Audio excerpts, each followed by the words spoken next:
Béla. Na. Menjünk. Hát menjél.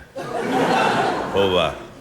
Béla, te engem az utóbbi időben nem viszel sehova. Hát mert nehéz vagy. Hát megint elsóztad a bablevest. Béla, én így belehalok. Jó. Más férfi viszi a feleségét moziba, színházba, kirándulni. Emlékszel, azelőtt minden csendes helyen megcsokkoltál. Ne emlékeztes, eszem.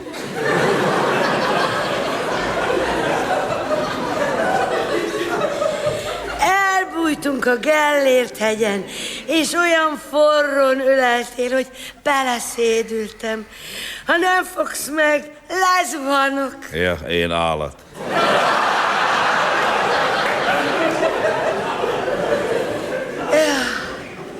Talán igaz se volt. Istenem, mikor is volt az? Úgy 40 kilóval ezelőtt. Na, te sem vagy egy matyóhímzés. Mert mi bajod velem? Hát én szép vagyok.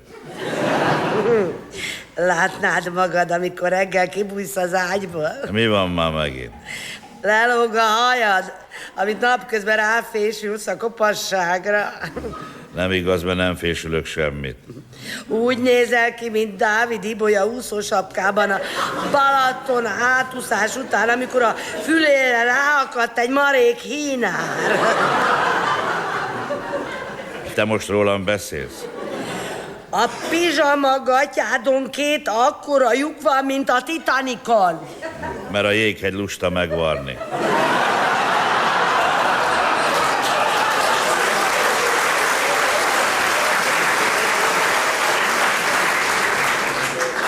Én, jéghegy, azután a sok forró éjszaka után. Hát megizzadtam, az biztos. Így van az, ha valaki ollomsúlyban indul. Ne bántsuk egymást. Béla, te a sírba viszel. Vigyél inkább szórakozni. Vigyél például bungee jumpingolni. Béla, te miért nem viszel soha bungee jumpingolni? Amelyik körül akarsz nézni a szénbányában. Ugye elképzelem magam előtt, leugrasz, lemégy 150 métert, szegény bányászok a frászt kapják. Denevérpózban benézett hozzájuk a súlytólég. 18 évi házasságunk alatt egyszer se voltunk például könyvtárban. Mondd már, mi neked mindig azon jár az eszed? Mi? A szexem. Mi köze a könyvtárnak a szexhez? Hát nem olvasol újságot. A Szabó Ervin könyvtárban szexfilmet forgattak. Saját szememmel láttam egy fényképet. Ott áll a könyvtár patinás lépcsőn egy tudományra éhes lányzó, és csak úgy falja be az egyik könyvet. Hát mondjuk nem a Háború és béke volt, de elég rövidke alkotás volt. Béla, én miattad még kórházba kerülök. Te még azt se engeded, hogy itthon olvassak. Folyton kapcsolgatod a villanyt. Mindig, mikor lapozok, lekapcsolod a villanyt. A lapozni sötétben is lehet.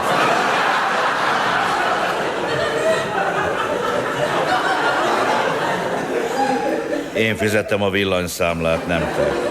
Béla, legalább menjünk ki a Dunapartra megnézni az Eddie Murphyt.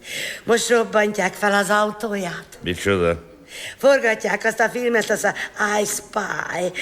Napok óta le van zárva éjjel a rakpart. Hagyjam már a hülyeségeiddel. De fölrobbantják az autóját. Ezt már ismerem, láttam az Olajszőkítő cím forgatásán a Szentendrei úton. Aj, spaj, hagyjál már békén. Na, semmi szórakozásom nincs. El fogok pusztulni miattad. Mondd már. Miért mondod, hogy nincs szórakozásod? Ott van a kirakósod, a puzli, vagy mi. Jó lenne, ha már befejeznéd. Elfoglalja a konyhaasztalt. De nem jön ki a kép, ami a dobozon van. Hát talán, ha nem a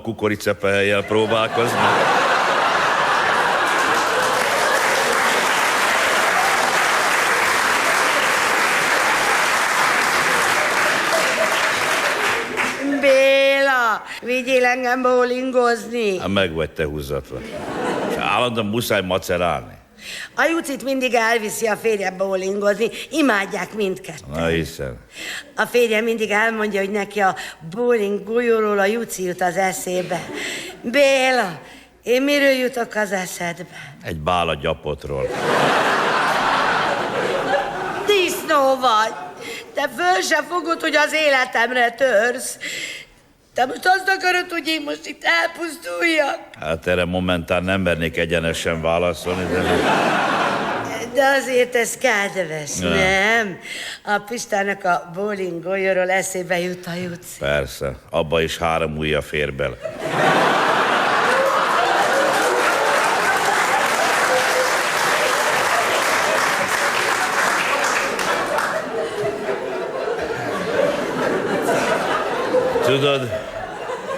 Tudod, az a baromi nagy baj, hogy a barátnődet is könnyebb teherbe ejteni, mint gondolkodóba.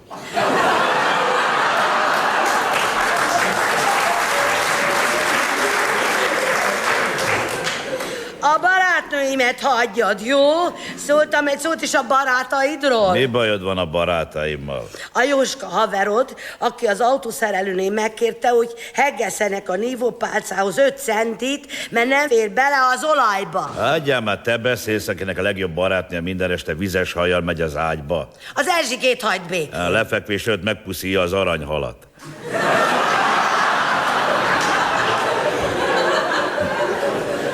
Behajol az akváriumba, jó éjszakát, drágám. Tudnám, hogy mi jár ilyenkor a fejében. Már tudom, a húzat. Béla, hagyjuk egymás barátait. Legyél hozzám kedves, mert én ezt nem bírom tovább. Vigyél el egy plázába. Még csak azt kéne. Kimozdulsz itthonról a vásárló szatyorral, az nekem minimum egy 5000-es. Most mit foglalkozol annyit azzal a nyavajás pénzzel? Mert én keresem, és te költöd. Na, fordítva lenne, én sem foglalkoznék vele annyit. Például most mi lenne, most tényleg, ha csak úgy a kaland kedvéért te is elmennéd dolgozni? Béla, mondom, hogy az életemre törsz.